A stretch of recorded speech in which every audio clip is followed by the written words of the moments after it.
Hello and welcome to Banfield, inside Wyoming's Grand Teton National Park, next to a dry riverbed. On the border of the Bridger-Teton National Forest, there is a tiny little shrine that is tucked beneath those giant, watchful mountains. It's cross, and it's made of stones. And there's a handful of budding flowers there as well. And it marks the spot where Gabby Petito's body was found. It was the handiwork of her stepfather, after sheriff's deputies led him to the scene. And when Jim Schmidt described what he went through to create that tribute, there was deafening silence in the room. You're going to hear some highlights from part 2 of that interview with Dr. Phil, most notably what Gabby's family would like to see happen to Brian Laundrie. But first to Florida, where News Nation's Brian Enton has been tracking this case closer than anyone. He is outside the Laundrie home. Brian, there's been this breaking news again involving that silver Mustang that has been featured throughout this entire saga. Now we're learning about a police report regarding it being parked in that reserve. All sorts of words like abandoned vehicle are popping up, and what the civic code allows in terms of deeming something an abandoned vehicle. And all I can think of, Brian, is that it's starting to really put into question an already questionable timetable of the Laundries. Can you explain what happened? Yeah, so we got this police report today, and we were anxious to get it. And I'm not sure if you've seen the police report, but like 3 chunks of it are totally blacked out. So we still don't have a lot of answers. They're redacting pretty much everything we request because of the FBI investigation. But you mentioned the Mustang. Let me show you the Mustang while we talk about it, because it's right here in the front yard next to the camper, the silver Mustang there. What we have learned is that, according to the parents, to their attorney, Brian Laundrie drove this Mustang over to the reserve when he went allegedly on this hike and left the Mustang there. That is why police put this abandoned car notice on the Mustang. And according to the attorney for the parents then returned to the reserve several days later to pick up the Mustang and brought the Mustang here back to the house. Okay, I'm sort of sorting through all the documents, and that police report, I've got a copy of it right here as well. You're right, there's a lot. All this is black. You can't read any of it, but what you can read is the very top. It says abandoned vehicle way up at the top to the right of the police shield, and it says the incident location, 6968 Writerstown Road, and I think that's the parking lot of the reserve. But what was more interesting, Brian, is we pulled up the actual civic code for abandoned vehicles, and it's a bit dry, but bear with me, Brian. I want to read it, and I want to show it to our viewers, because there's something that really kind of stands out. The Florida legislature has prescribed procedures which may be followed by municipalities for the proper removal and disposal of abandoned and unlawfully parked vehicles. Later in the code, though, I found this little clause that sounded awfully curious with regard to Brian's car. Any vehicle which is left upon public property for a period of, wait for it, 5 days or longer shall be presumed to be abandoned.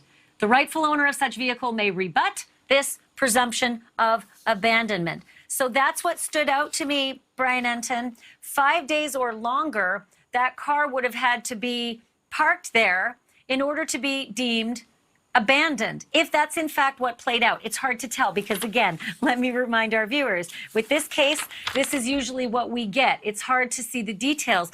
But Brian, this has to call into question this entire story that the Laundrie family in that house behind you has told about when they said Brian went on a hike and didn't come back, and then when they revised it to say it was 1 day longer. Well, you've got it in front of you. I've got it printed out in the truck, but you look at it since you've got the date in front of you. I believe it's September 14th. Is that correct? Around 2:42 in the afternoon. Yeah. Is that what it says at the top? If we can, yeah, I want to police put report, up that timeline for. Oh, for that. Okay, so for the police report, yes. Let me just check it real quickly. It says yes. Yeah, it look says at the top of it. 2:42 p.m. and it's on September 14th. So that would be the Tuesday. Right. So it is interesting with the timeline. How long was the Mustang actually there? And what you just read, the law says that it would have had to be there 5 days before they could issue this notice? Well, according to the timeline that we've got, which is constantly changing and almost impossible to keep track of because the family keeps changing the story, according to that timeline, it would appear that the Mustang wasn't there for 5 days. So, I'm going to ask the control room to put the timeline back up because it's so curious as you fill in the missing blanks there. It's very interesting to see that the new timeline that the Laundries have now, given us starts on September 13th. It's the new date. It's no longer September 14th that they said he just went off on a hike. They now say it's September 13th that he went off on a hike and didn't come home. And then you'll see September 14th, they say nothing. And on September 15th, they say nothing. And on September 16th, they say nothing. And on September 17th, they finally report Brian missing. And I believe it was you in the evening hours, maybe at 9 or 10 o'clock Eastern, you broke the news. So it took all day Friday. That's a full 5 days that they said nothing. But there's also 5 days that the car would have had to be there, and yet it was picked up on Wednesday. So am I to think now that September 13th is bogus, that car was over at that reserve at least maybe 2 days earlier, maybe 3? Well, let me tell you something else interesting, Ashley. So originally, and again, it's changed so many times, but originally the attorney was telling us that the Mustang was picked up on Tuesday, the silver Mustang right here. What was so strange about Luis, my cameraman, and what we were thinking about this? We've been out at the house every day at that time and now, getting video every single day of the driveway. So we went back and looked through our video, and they initially said they picked up the Mustang on Tuesday, but our video didn't show that. There was no Mustang in the driveway that Tuesday. It wasn't until Wednesday that the Mustang appeared. So that initial storyline really didn't even make sense based on what we were seeing with our own eyes outside of the Laundrie home. So pop up that timeline again, if I can ask our control room, because, Tuesday was the day they said he went off on his hike. You wouldn't go and take his car on the day he's gone into the reserve. So let's just imagine for a moment it was the next day. It was the Wednesday, September 15th. Well, even then, Brian, if they're bringing that Mustang home on September 15th, the ordinance says it's not an abandoned car unless it's been there 5 days. Well, go back 3 days, and that's the day he apparently goes hiking. So go back 2 more days, and Yahtzee. What day do you land on? September 11th, the day that she is announced and reported as missing. So it's either 2 things. Number one, they're still not getting the story straight and there's something we don't know and the timeline's going to change again, or there's something nefarious going on. Or number 2, did the police make a mistake issuing this notice, not realizing that they had to wait a full 5 days? And you know what? You're a great reporter, and you've got this to work with. I'm holding it up right now. If there's a mistake in it, you and I cannot tell because that giant black line, there's no getting through it. Okay, I'm going to switch gears for a minute if I can, Brian. First of all, let me ask you if there's been any action. Have you seen them at all today? Has there been anything happening at the house? No action at the house. The only thing was this morning they got a box delivered and Christopher Laundrie, the dad, came right to the screened-in door, received the box. We could barely even get a shot because it was so shady. He didn't come past the screen and went back in. That has literally been it for the entire day here. Well, I wonder if located in that box was an invitation, a giant, giant invitation, because the word has also broken today, Brian, that Christopher Laundrie, Brian's dad, has been invited, to help search for his son in the Carlton Preserve. So I just, couldn't quite figure that out because to my knowledge he is not an expert outdoorsman or search and rescue operator. What on earth could Christopher Laundrie possibly do to help all of the bloodhounds, all of the mud trackers, all of the heat seeking, all of the professional searchers and what they've been doing for the last 3 weeks? Well, I think the thought is that Christopher Laundrie has been out at this reserve before with his son, and perhaps he might know the areas and be able to show the FBI and the police officers the areas where Brian may have frequented. I think that's the thought sort of going on behind the scenes. But yeah, it was interesting. This all came down within the last couple of hours. Again, sort of a bombshell from Bertolino, the attorney. He sends out the text message, and it says that police have asked Christopher Laundrie, Brian's dad, to assist them in the search over at the reserve. Apparently this was supposed to happen today. For whatever reason, it did not happen today. So we immediately, our follow-up question was, well, is it going to happen tomorrow? And he said they're still waiting to hear back from police.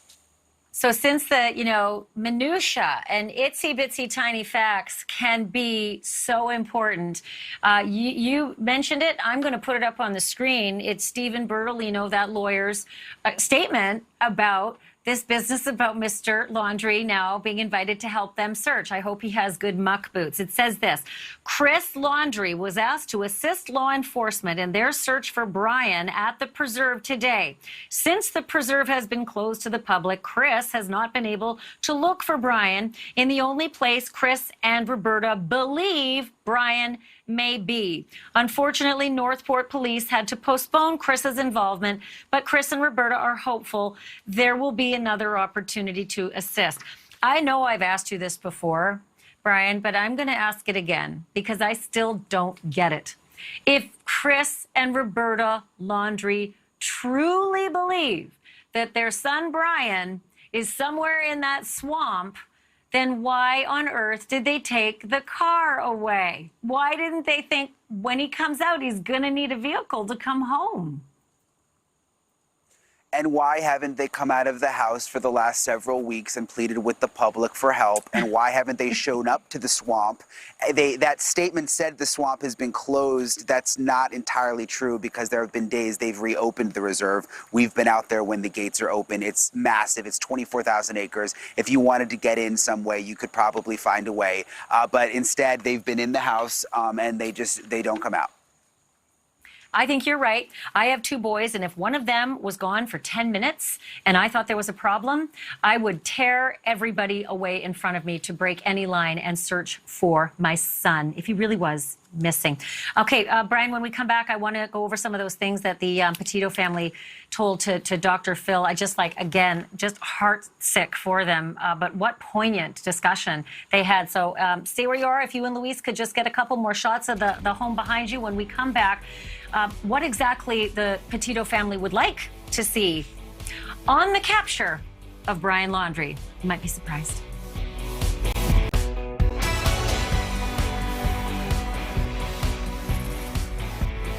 When they were out and they started their grid search of the area that she was eventually found in, they had to call the search off at the end of the day because of the weather. And as the weather, the rain and snow started to break, there was a rainbow across the sky that stopped. And it stopped right over the area where they eventually found her the next day. And where it stopped, there was a bald eagle that was flying in that area. And the search and rescue team said, that's a sign, we're going to find her tomorrow. When we were coming home from the Northport press conference, there was a double rainbow. I've never seen a double rainbow, and it went from one side to the other. It was absolutely beautiful. I actually took a picture of it and I sent it right away to Nikki to say that this is a sign.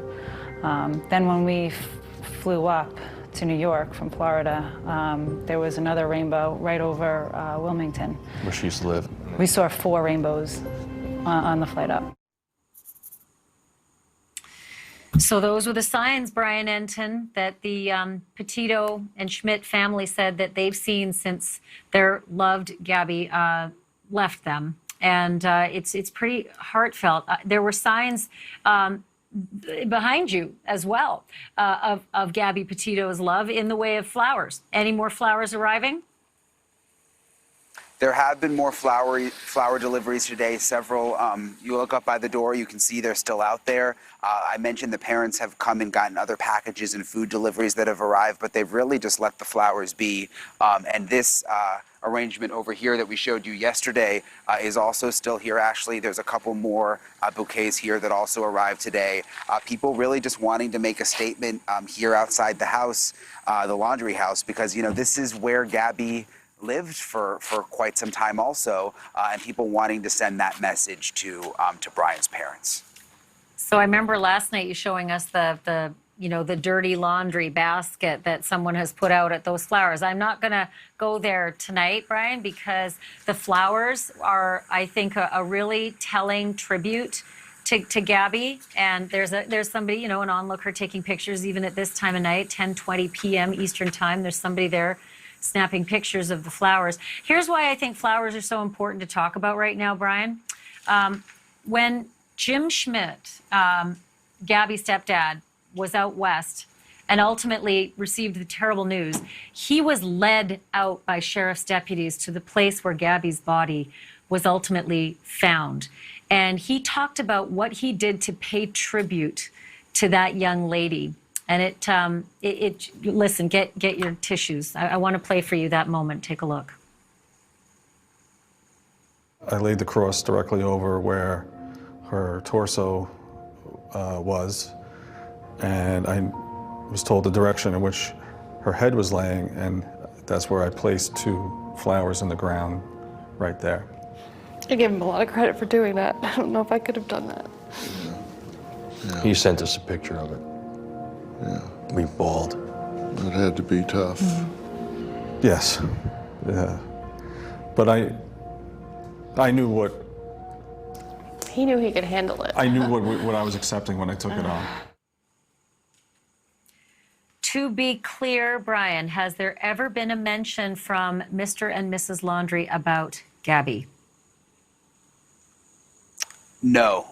There have been no mentions. Obviously, the attorney has made a couple of statements, but the Laundries have never come out. And just you playing that soundbite from Gabby's stepdad, I was thinking about this last night when we were talking about it. That he went out there by himself for the most part with some extended family members to search for Gabby, and he was the one who had to be there when she was found. And I was just thinking about how difficult that must have been, because he was in many ways alone there while the rest of the family was waiting back for news. And just, I can't imagine what he must have gone through, in that moment. You don't have to, because he has told Dr. Phil exactly what he went through, what he saw, and he very clinically detailed for not only the rest of the Petito family, but for the rest of us who've really just been so upset and saddened by the mystery, exactly how he found, or how it was described that they found Gabby's body next to where the tent might have been, the firing. Let Jim Schmidt tell you in his own words. Take a look. So the dispersed campgrounds are basically just open land where anybody can go and camp. And where their van was basically alongside like a creek bed. And now it's just a little bit, a few tributary streams running through, but obviously in the springtime with the snow melt, it's much, much larger. So you have to cross over this creek bed, this rock area, and go through these tributaries. And then once you get on the other side, it's just some trees, sparsely placed throughout, and a lot of sagebrush, a lot of low brush. And it's actually on the borderline of the Bridger Teton National Forest, and it was about maybe 40 feet away from where the Grand Teton National Park starts. And it was in an area where there was a few trees. Oh, I'm sorry. You know what? I want them to keep rolling that. I was just being told they're going to cut that sound short. This is exactly... Can I ask the control room to keep rolling that sound bite? He's just about to describe what the sheriffs told him. Can the control room tell me? Yeah, okay. I'm sorry, Brian. Let's roll that again. Let's at least continue it. So the dispersed campgrounds are basically just open land where anybody can go and camp. And where their van was basically alongside like a creek bed. And now it's just a little bit, a few tributary streams running through, but obviously in the springtime with the snow melt, it's much, much larger. So you have to cross over this creek bed, this rock area, and go through these tributaries. And then once you get on the other side, it's just some trees, sparsely placed throughout, and a lot of sagebrush, a lot of low brush. And it's actually on the borderline of the Bridger Teton National Forest, and it was about maybe 40 feet away from where the Grand Teton National Park starts. And it was in an area where there was a few trees, and there was the remnants of a fire ring there, and you could see where those rocks had been moved to make the fire ring. There was a clearing where I would assume knowing I have a similar tent where I would place my tent, and that opening would face out overlooking the mountain range. And her body was found, I guess it would be in front of a tent, or if that's what was there, or just in front of the fire ring. So, Brian, I think what is so incredibly fascinating is that they have that much detail from the scene of where her body was found. But also, Brian, I don't know if you caught during Dr. Phil's interview, they said that this was only about a 5 or 10-minute walk from where that vehicle was parked on the road, where that white van was parked on the road, where so many of the YouTubers have said they saw it.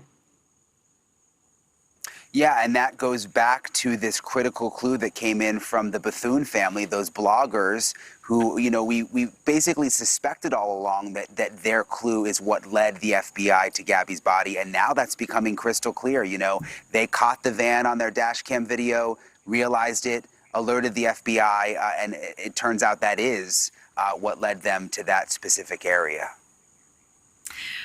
So, Brian, I want to play something else from this interview that they conducted with Dr. Phil, and I think this is the essential question, especially the people that you're encountering down there, how angry they are towards the Laundrie family, how angry they are towards Brian, the messages that they've left, the threatening words that they've had for the Laundrie family. But then you ask the Petitos, who of anybody have the right to be more angry than anyone. And their words are way more measured, but extraordinarily to the point. And I want you to listen to this comment that they made about how they would like Brian Laundrie to be found. Take a look. I just hope he's found. I really do. Like He'll be like, found. No, I mean like alive. I want to look him in the eyes. The more he runs, the more he hides, the less he could try to say it was a mistake or he had nothing to do with it. I want to see him in a jail cell for the rest of his life, where he's an outdoorsman, being in that concrete cell, and he can't go see those trees and hug those, you know, and smell the fresh air like that. As an outdoorsman, that would be in a cement box. You know, Brian Enton, they are clear. They want him caught alive. They want to see justice. They want to see him imprisoned. And they want to take away the one thing that we have all learned about Brian Laundrie. We don't know much, but we do know this. He loves the outdoors. He spends so much of his time in the outdoors. Even when he was living in the yellow house behind you, he was always going camping. And that's what they want to take away from him. I suppose it's not surprising to hear that from where you stand. It is not, and you mentioned their words are just so powerful, and I just stand here outside the Laundrie's house knowing that they're inside, wondering, you know, did they see this interview? Are they processing it? Does this have something to do with them now saying they want to go out and help search? You know, obviously we don't have any of the answers because they don't come out and talk, but you have to wonder if they're in there with the TV on, and are they seeing all of this? Right. Well, if they are seeing it, there's one more thing that Joe Petito would probably like them to know. And certainly Joe Petito wants everyone watching to know that he doesn't want Gabby's death to be in vain, that he wants something good to come of this, some meaning to come of this. And for that, he has started a foundation. It's called the Gabby Petito Foundation.org, if you want to look for it. And just listen to the grace of this man as he discusses the foundation. Take a listen. We're starting the Gabby Petito Foundation. I mean, there's already been a lot of good things that has come from everybody searching for Gabby and the media being so good. Starting to have older missing people in terms of cases brought back onto, you know, to the forefront, which is awesome. I mean, we got an email from people that are in bad relationships, and it's because it's inspired by Gabby. So, like, we want to start this foundation to help to make sure people like Gabby or people that are in similar situations as Gabby don't end up them. How about that for grace? He wants others to benefit where he could not. Brian Enton, excellent work. As per usual, please thank Luis, your photojournalist, for doing a great job. A very long day for both of you. Thank you. Thanks, Ashley. Still to come, two people who know everything about hunting down fugitives, because that's what they do for a living. Plus the unmistakable characteristics that Brian Laundrie just cannot hide.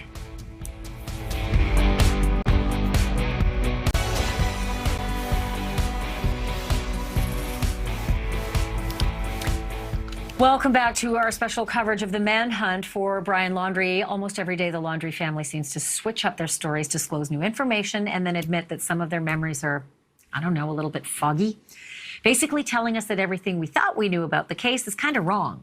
And that makes it really, really hard to follow leads and conduct searches and find Brian Laundrie. So what do you do when you're faced with shifting timelines and unreliable sources? I'm joined by Richard Frankel, a former FBI special agent in charge who has led several criminal investigations and undercover operations, and Gil Alba. He is a former New York City Police Department major case squad detective who now works as a private investigator, helping families in missing persons cases similar to that of Gabby Petito. Thank you both. Gil, I want to start with you. Thank you. First of all, this news today, I just don't understand this. Authorities are now inviting Mr. Laundrie, Christopher Laundrie, Brian Laundrie's dad, to come and give them a hand searching in the swamp where they've been for over 2.5 weeks. What do you make of that? I've been working for families maybe 20 years with these cases, and I've learned as a private investigator, different than the police department and law enforcement, and I've spoken to families on these. They are not going to tell the truth. Why do you want the father to go show you where his son is going to be? Do you think he actually wants to show you something like that? And they never mentioned Gabby at all. They never mentioned, put flyers out, go help us find something. They never did anything for her whatsoever and did everything for their son to cover up for their son. So nothing that they say do I believe, including those dates that they give. Either the car is stranded there. None of that do I believe. But I want law enforcement to, because when they talk to law enforcement, law enforcement talks to the family, they actually believe what they're trying to tell them. And really, because they sound normal, they're really throwing them off and going to different directions. Can you see that father going and showing the police where they were and where he may be? I don't really see that. He may show them where they were last. I think a lot of people feel the same way you do. I mean, we're all a bit confounded, Gil, by this notion that why are they spending so much money in the place where they just assume the parents, why would they want, to put the police onto their scent? But Richard, let me try something else here. Because everyone who's watching also kind of wants to help.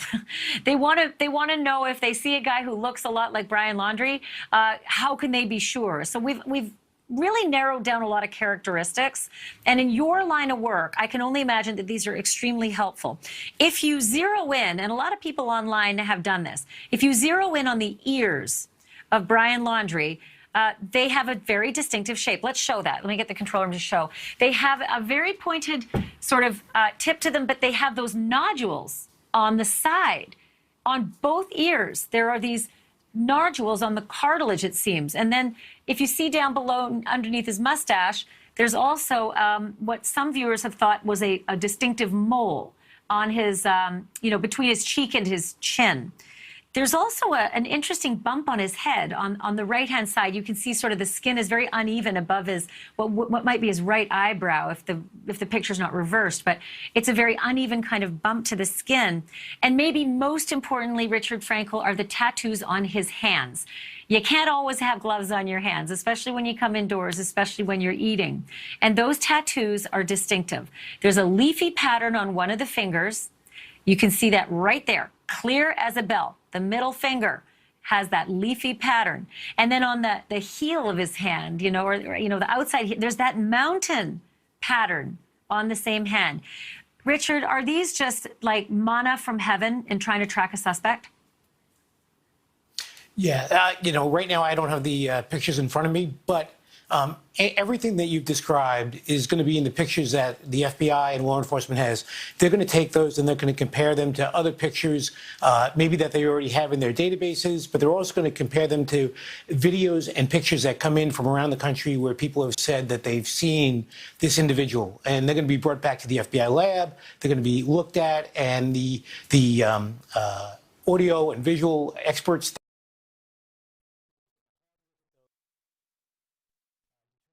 if they are similar. You're not going to be able to say in 100% that that is the same person based upon, usually the ears or the head. But if they're similar, that will go to how hard they go at tracking down that individual, that person that might be in those pictures. As far as the tattoos, those are, as you said, manna from heaven. Tattoos are usually fairly identifying. Yes, they can be similar on many different people, but usually they're placed on the hands or on parts of the body in a certain manner. There are certain idiosyncrasies that you'll find in the tattoos, and based upon all of that, the investigators will start tracking back again with anyone who comes in, anyone who calls in and says that they've seen the individual. The FBI, law enforcement, if somebody calls in with a lead, they're going to track the lead down. It goes back to what NYPD actually started after 9/11, which is see something, say something. Now it's gone across all law enforcement. Law enforcement has asked the public to help. And if somebody truly believes that they think they've seen, the fugitive, then they should call that in to the FBI. Yeah, and that's true. Actually, I'd It's like to the say something fugitive. about that. Yeah, real quickly, I've got about 10 seconds. Go ahead, Gil. Okay, when there's a tip, one tip is going to come in and it's going to be real. And that's how it works. So I worked on these tips and there's a pattern to it, but there's going to be one. They're going to see him going to a deli. They're going to see him sleeping in the car, and it's going to come out. And that's how you're going to get this guy. There's going to be a real tip. That somebody, someone will see that nodule on those ears that's unmistakable, or those absolutely critical tattoos. I mean, they are so unique and they're on the hands and you just can't put a sweater over them, So, guys, thank you so much. Richard Frankel and Gil Alba, so helpful to get us to sort through this. Really appreciate it. We'll have you back as well. These folks, they've crossed the country to scream at the Laundries. Take a look at this. Disgusting! You're vile individuals! Shame what you did to the Petito family! Shame! We're going to be here to remind. Shame on you! They are angry. But think about this for a moment. How hard would it be to turn your own child into the police? We're going to tell you how hard it is next.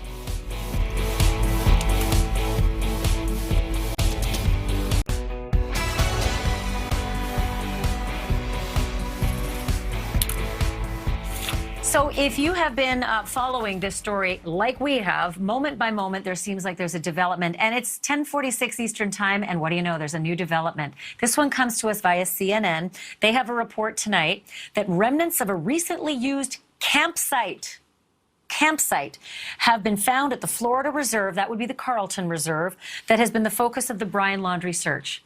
What do you know? Oh, my Lord, because the rest of us have thought this is all a big red herring. No chance Brian Laundrie's over in that reserve. Why are they pumping millions of dollars into the search there? That's what CNN is reporting tonight. That is interesting. We're going to keep an eye on that and bring you any developments when we find them.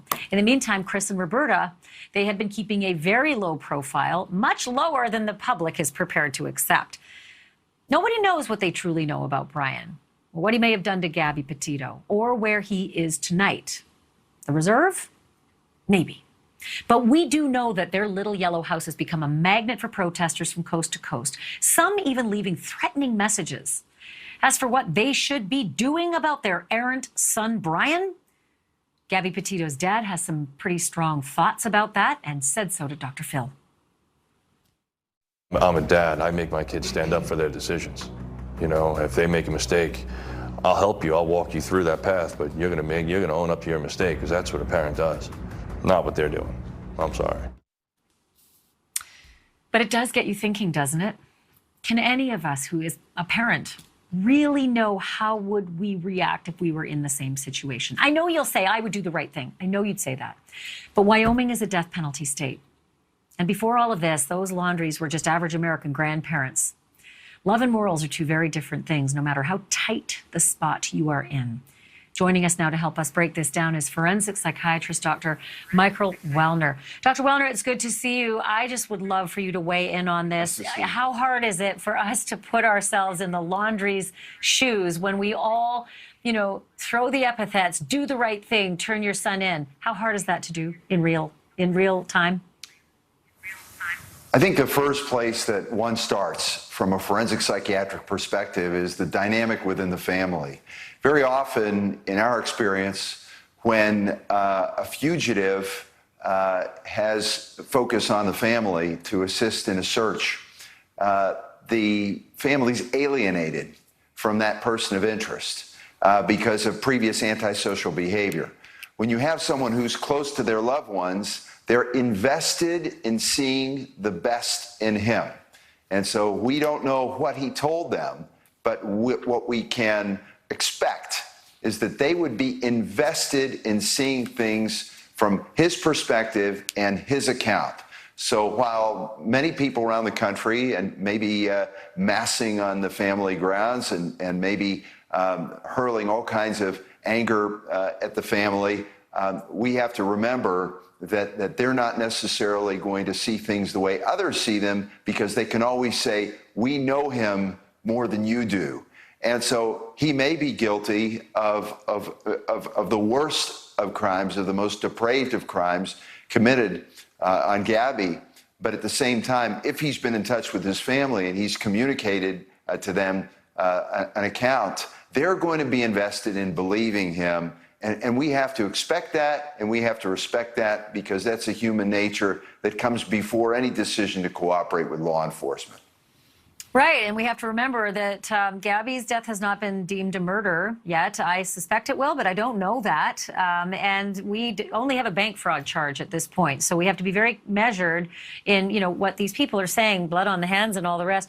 Can you tell me, Dr. Wellner, what it takes for a person to pick up in their lives that are so, disconnected to this Florida family and travel, thousands of miles in order to protest, out in front of that house? What does it take inside someone to want to be connected to this story like that when heretofore they weren't? People are very affected by high exposure crimes, and people can become over-involved just based on their emotional connection to how a case is presented. And I think it happens a lot more frequently in the age of 24-hour news media and in the age of social media, where people develop an interest in a story. They can have a continuous appetite fed, whether it's through social media or through vivid and dramatic news exposure, and people can become over-involved. Forensic mental health professionals, psychiatrists, psychologists remember the story of John Benet Ramsey, and remember John Mark Carr, who became so over-involved in the case that he ultimately gave a false confession to her murder. And that was a culmination of him just being fixated on the case, participating in chats, and just organizing his life around it. So media has an enormous impact. It can be a great asset to law enforcement.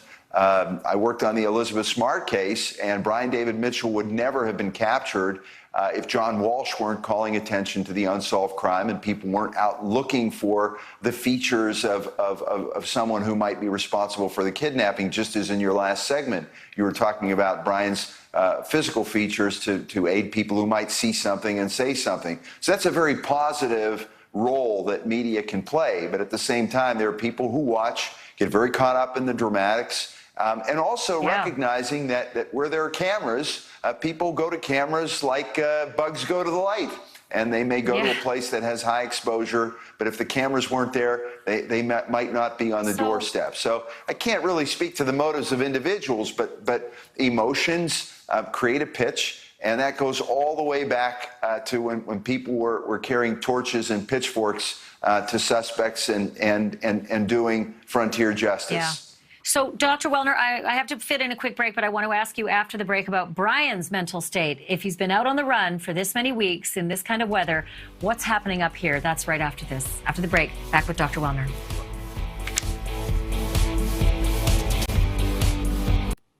Back now with forensic psychiatrist Dr. Michael Wellner. Dr. Wellner, what is the toll that is taken on the mental state of a man who's on the run? And if I do my math right, which is hard with the Laundrie's, timeline, it might be that Brian Laundrie's been on the run for almost 3 weeks now. One important factor that distinguishes this case is that he knows he's being pursued, and he knows that he's known. And it's one thing to be pursued where you feel that you can hide or you can get away from a certain area and you can blend in. But he has to know at this point that this case has been so hyper-exposed that he can't show himself. And that creates a tremendous reinforcement to his isolation. And that isolation over time increases despair, increases desperation. And what comes with that is risk. And that feeds back to your earlier question about the family. When would a family be inclined to cooperate if they feel that he's at risk to other people while he's on the run, or if he's at risk to himself because his situation becomes increasingly desperate? They wouldn't want their child to kill himself under any circumstances. So, but suicide is a very realistic possibility in a case like this. It often happens. Some of your viewers will remember the Andrew Cunanan case where he shot Gianni Versace, and he was pursued, the object of an intense manhunt. He knew he was being pursued. He knew there was no way out. He knew the evidence tying him to the case was compelling, was overwhelming, and ultimately he did himself in. So that's not surprising, but it's a byproduct of that desperation and a loss of options and isolation. If Joe Petito gets his way, he wants to see Brian Laundrie brought in alive. Dr. Michael Wellner, thank you so much. It's been good to see you. I hope you'll come back again. And to our viewers, a quick note about tomorrow night. Joe Petito will be here with me. It's our first interview with him since he has discovered that his child is dead, and we have so many questions for him. We will see you right back here tomorrow on Banfield.